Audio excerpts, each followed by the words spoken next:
اعوذ باللہ من الشیطان الرجیم بسم اللہ الرحمن الرحیم رب اشرح لی صدری ویسر لی امری واحلل عقدۃ من لسانی یفقہوا قولی۔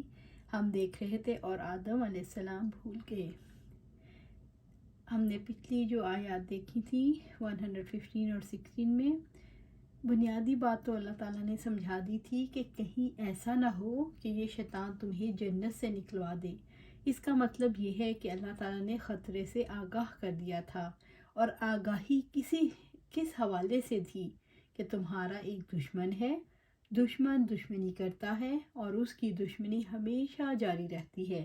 اس لیے شیطان کے بارے میں رب العزت نے آگاہ کیا، فَلَا يُخْرِجَنَّكُمَا مِنَ الْجَنَّةِ فَتَشْقَىٰ إِنَّ لَكَ أَلَّا تَجُوعَ فِيهَا وَلَا تَعْرَىٰ وَأَنَّكَ لَا تَظْمَأُ فِيهَا وَلَا تَضْحَىٰ فَوَسْوَسَ إِلَيْهِ الشَّيْطَانُ قَالَ يَا آدَمُ هَلْ أَدُلُّكَ عَلَىٰ شَجَرَةِ الْخُلْدِ وَمُلْكٍ لَا يَبْلَىٰ فَأَكَلَ مِنْهَا فَبَدَتْ لَهُمَا سَوْآتُهُمَا وَطَفِقَا يَخْصِفَانِ عَلَيْهِمَا مِنْ وَرَقِ الْجَنَّةِ وَعَصَىٰ آدَمُ رَبَّهُ فَغَوَىٰ۔ کہیں ایسا نہ ہو کہ یہ تمہیں جنت سے نکلوا دے اور تم مصیبت میں پڑ جاؤ۔ یہاں تو تمہیں یہ آسائشیں حاصل ہیں کہ نہ بھوکے ننگے رہتے ہو، نہ پیاس اور دھوپ تمہیں ستاتی ہے۔ لیکن شیطان نے اس کو پھسلایا، کہنے لگا آدم علیہ السلام، بتاؤں تمہیں وہ درخت جس سے ابدی زندگی اور لازوال سلطنت حاصل ہوتی ہے؟ آخر کار دونوں میاں بیوی اس درخت کا پھل کھا گئے۔ نتیجہ یہ ہوا کہ فوراً ہی ان کے سطر ایک دوسرے کے سامنے کھل گئے اور لگے دونوں اپنے آپ کو جنت کے پتوں سے ڈھانپنے۔ آدم علیہ السلام نے اپنے رب کی نافرمانی کی اور راہ راست سے بھٹک گیا۔ آیا 117 سے 21 تک۔ یہاں سے ہمیں پتہ چلتا ہے کہ شیطان نے جب حضرت آدم علیہ السلام کو بہکایا تو دو چیزوں کے بارے میں غلط فہمی میں مبتلا کیا۔ آج کی دنیا میں بھی اگر دیکھیں تو یہی دو چیزیں انسان کی بنیادی خواہشات ہیں، ابدی زندگی، لازوال سلطنت۔ جیسا کہ ہم نے پہلے دیکھا کہ انسان ابدی مخلوق ہے، اور اگر ابدی مخلوق کو یہ پتہ چلے کہ کچھ عرصے کے لیے درمیان میں سو جانا ہے، یعنی اس زندگی نے ختم ہو جانا ہے، پھر نئے سرے سے زندہ کیا جانا ہے، پھر ایک بار زندگی ملے گی، تو ظاہر ہے فنا ہونا اس کے دل کو تکلیف دیتا ہے، اس کو عجیب طرح کے شبہات میں ڈالتا ہے، اور انسان کا یہ خاصہ ہے جو چیز اسے پریشان کرتی ہے وہ اس کا علاج ضرور کرنا چاہتا ہے، اور اگر اسے کوئی مشورہ دے تو اس کو بھی بے دریغ قبول کر لیتا ہے، اس لیے کہ وہ نقصان میں پڑنا نہیں چاہتا۔ بس شرط یہ ہے کہ اسے نقصان کا پتہ چل جائے۔ شیطان نے بھی انسان کی اسی کمزوری سے فائدہ اٹھایا اور اسے ابدی زندگی کا جھانسا دیا۔ اصل میں آدم علیہ السلام کو جب جنت میں بسایا گیا تو اس وقت بھی انہیں پتہ تھا کہ ہمیں عارضی طور پر جنت میں بسایا جا رہا ہے، پھر زمین پر جانا ہے، پھر فنا ہونا ہے، پھر اپنے اعمال کی جزا اور سزا کو پانا ہے، پھر دوبارہ جنت میں آنا ہے۔ اس لیے زندگی میں رہتے ہوئے جنت میں جانے کی کوشش کرنی ہے۔ پھر اسی طرح سے دیکھا جائے تو دنیا میں کوئی بھی مشقت نہیں اٹھانا چاہتا۔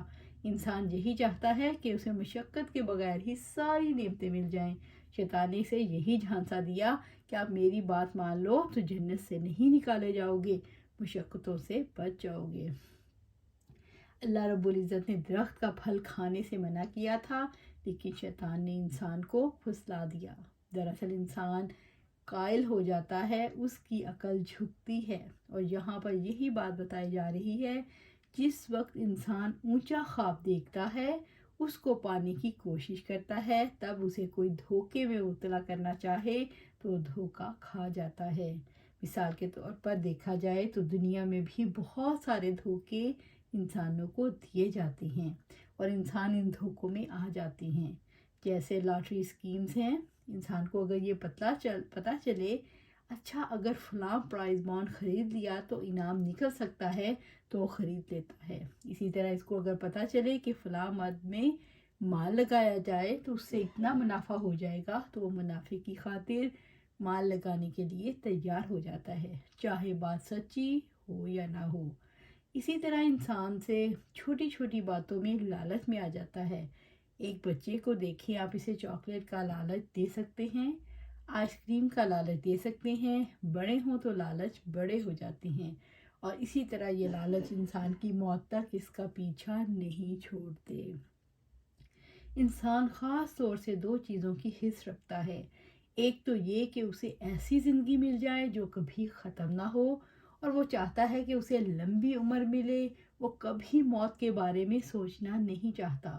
دوسری چیز جو اس کو چاہیے وہ ہے لازوال سلطنت، اتنا سب کچھ جو کبھی ختم نہ ہو، ہمیشہ کی بادشاہت۔ دنیا کی زندگی میں اگر دیکھا جائے تو انسان کی ساری کوششیں اور کاوشیں کس لیے ہیں؟ صبح سے لے کر شام تک ایک مرد اگر محنت کرتا ہے تو کس وجہ سے؟ کہ دنیا کو جنت بنا لے۔ بن نہیں سکتی، لیکن بنانے کی ایک کوشش ضرور ہے۔ اپنے لیے، اپنے بچوں کے لیے، اپنے گھر والوں کے لیے انسان جتنی کوششیں کرتا ہے وہ اسی زمرے میں آتی ہیں۔ مثال کے طور پر ایک خاتون ہے جو اپنے شوہر کے ساتھ تعاون کرتی ہے۔ اگر شوہر باہر کے کام کرتا ہے تو وہ گھر کو جنت بنانے میں مصروف رہتی ہے، اپنے بچوں کو، اپنے ماحول کو اور خود اپنے آپ کو سنوار کر رکھنے کی کوشش ہوتی ہے۔ یہ کوشش زیادہ سے زیادہ ہوتی ہے جو مال ملا ہے اس کو درست انداز میں استعمال کیا جائے، زیادہ سے زیادہ سہولت اور سکون والی زندگی گزاری جائے۔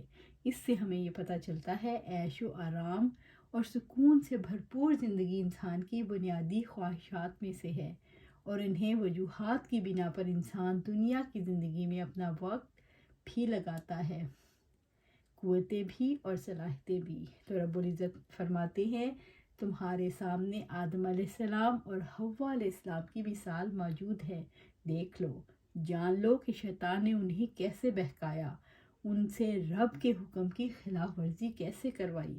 پھر فرمایا ثم اجتباہ ربہ فتاب علیہ وہدی، پھر اس نے سورۃ آیا 122، پھر اس کے رب نے اسے برگزیدہ کیا اور اس کی توبہ قبول کی اور اسے ہدایت بخشی۔ اللہ تعالیٰ نے انسان کے اندر گناہ پر شرمندہ ہونے کی خصوصیت رکھی ہے، یعنی اگر غلطی ہو جائے تو نادم ہوتا ہے، اس کو شدت سے یہ احساس ہوتا ہے کہ میں نے کچھ غلط کر لیا ہے، اندر سے ریاکشن ہوتا ہے، اور اس کی وجہ سے وہ اپنے رب کی طرف رجوع کرتا ہے۔ آدم علیہ السلام نے بھی رجوع کیا، اور آج کے انسان میں یہ خصوصیت موجود ہے کہ وہ رجوع کرنا چاہتا ہے، تو رب العزت فرماتے ہیں فتاب علیہ وہدی، پھر اس کی توبہ قبول کر لی اور اسے ہدایت بخشی۔ اس کا مطلب ہے انسان کو توبہ کے بعد جو تحفہ ملا وہ ہدایت کا تھا، رہنمائی کا تھا، کہ چونکہ انسان کو خود بھی احساس ہو گیا ہے وہ پھسل سکتا ہے، بہک سکتا ہے، لہٰذا اب اس کو ایک مکمل رہنمائی کے نظام کی ضرورت ہے، جس کی وجہ سے وہ نہ بہکے، نہ بھٹکے، نہ بھولے، نہ گمراہ ہو اور نہ راستہ چھوڑے۔ تو اللہ تعالیٰ نے اس پر کرم کیا اور اسے ہدایت بخشی۔ قال اہبط منها جميعا بعضكم لبعض عدو فإما يأتينكم مني هدى فمن اتبع هداي فلا يضل ولا يشقى۔ آیا 123۔ رب العزت نے فرمایا تم دونوں فریق یعنی انسان اور شیطان یہاں سے اتر جاؤ، تم ایک دوسرے کے دشمن رہو گے۔ اب اگر میری طرف سے تمہیں کوئی ہدایت پہنچے تو جو کوئی میری اس ہدایت کی پیروی کرے گا وہ نہ بھٹکے گا اور نہ ہی بدبختی میں مبتلا ہوگا۔ دنیا کی زندگی میں دیکھیے لوگ مختلف ٹیسٹ کراتے ہیں، اور اگر پتہ چل جائے کہ اندر کسی بیماری کے جراثیم موجود ہیں اور اس کا علاج ہو سکتا ہے تو پھر ڈاکٹر جو بھی تجویز کرتا ہے اس کو قبول کیا جاتا ہے۔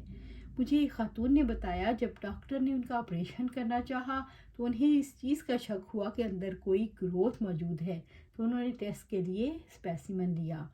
اندر جگر پر کوئی دھبے تھے جو یہ ثابت کر رہے تھے سیل ڈویژن تیزی سے ہو رہی ہے اور کینسر ہو گیا۔ اس سے پہلے اس کا امکان نہیں تھا۔ ڈاکٹر نے تجویز کیا پہلے ان کو کیمو تھراپی ہوگی، پھر اس کے بعد جو حصہ تکلیف دے رہا ہے اس کو نکالا جائے گا۔ میں نے خاتون سے پوچھا آپ کو پتہ ہے جب کیمو تھراپی ہوتی ہے تو انسان پر کیا اثرات ہوتے ہیں؟ کہتی ہیں جی ہاں، اتنا تکلیف دہ عمل ہے کہ انسان اس کے بعد 1-2 دن تو بات کرنے کی پوزیشن میں نہیں ہوتا، پھر انسان آہستہ آہستہ بہت کمزور ہو جاتا ہے اور پھر وہ وقت بھی آتا ہے کہ جب اس کے سارے بال اڑ جاتے ہیں، سر کے، بھاؤں کے، سارے جسم کے، اور انسان کو بہت اذیت برداشت کرنا پڑتی ہے۔ میں نے پوچھا ڈاکٹرز کیا کہتے ہیں، اس علاج کے بعد صحت مل جائے گی؟ کہنے لگی ڈاکٹرز کوئی گارنٹی نہیں دیتے۔ میں نے کہا پھر اتنی تکلیف کیوں برداشت کرنے پر تیار ہیں؟ کہنے لگی اس لیے کہ ڈاکٹر نے کہا اور میرے لیے یہی مناسب ہے، میرے پاس اس کے سوا کوئی چارہ نہیں۔ میں اس ہدایت اور رہنمائی کو قبول کر لوں تو دیکھیں ایک انسان کو اگر 100% فائدے کی امید نہ بھی ہو اور اس کو یہ گمان ہو کہ 50% شاید فائدہ ہو جائے یا اس سے بھی کم، تو اس کے لیے وہ اپنی بھویں بھی دینے کو تیار ہے، اپنے سر کے بال بھی دینے کے لیے تیار ہے، پلکیں دینے کے لیے تیار ہے، اپنے جسم کی قوتیں دینے کے لیے تیار ہے۔ اور دوسری طرف دیکھیں ایک انسان کے بارے میں رب العزت نے جب یہ تجزیہ سامنے رکھا کہ اس کے اندر 2 بیماریاں پائی جاتی ہیں، 2 کمزوریاں ہیں اس کے اندر، ایک تو یہ کہ اس میں عزم نہیں ہے اور ارادے کا کمزور ہے، اور دوسرا یہ کہ وہ بھول جاتا ہے۔ اسی طرح ہمیں یہ پتہ چلا کہ انسان پر شیطان حملہ آور ہو سکتا ہے، اگر اس کو ہمیشہ کی زندگی کا لالچ دیا جائے تو متاثر ہو سکتا ہے، وہ کمزور ہے، اسی لیے اللہ تعالیٰ نے اس کے لیے ہدایات بھیجی کہ دیکھو اب یہ تو تمہارے مسائل ہیں، ان کا حل تلاش کرنے کی ضرورت ہے، اندر کی ان کمزوریوں کو دور کرنے کی ضرورت ہے۔ یہیں آج بات کا سلسلہ ختم کرتے ہیں، کل پھر یہیں سے ابتدا کریں گے۔ تو کرنے کا کام کیا ہے؟ ہم نے اپنی جو کمزوریاں ہیں، ایک بھول جانے کی کمزوری اور ارادے کی کمزوری، اس کو قوی کرنا ہے۔ بھول جائیں، یاد آنے پر اس کام کو کرنا ہے اور ارادہ کمزور نہیں ہونے دینا۔